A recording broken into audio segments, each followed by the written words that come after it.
বিয়ের প্রতিশ্রুতি দিয়ে সহবাসের অভিযোগে গ্রেপ্তার হলেন ক্রিকেটার অভিষেক পোরেল।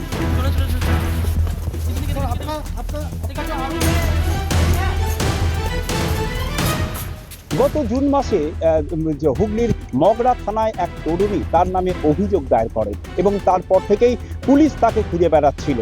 এবং যেটা জানা গেছে, সোমবার রাতে কলকাতা থেকে এই অভিষেক পোরেলকে গ্রেপ্তার করে মগরা থানার পুলিশ এবং আজকে অর্থাৎ মঙ্গলবার দিন তাকে চুঁচুড়া আদালতে পেশ করা হয়।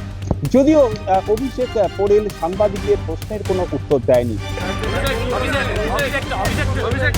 অভিযোগটা কি হয়েছে? অভিযোগটা কি সত্যি না মিথ্যে? অভিষেক কি হয়েছে? অভিষেক সত্যি না মিথ্যে? অভিষেক ঠিক একইভাবে এই সম্পর্কে আরো যে তথ্য, সেই তথ্য পুলিশের থেকে পরিষ্কার হয়নি। স্বাভাবিকভাবেই এই ঘটনায় কিন্তু জল্পনা ছড়িয়েছে।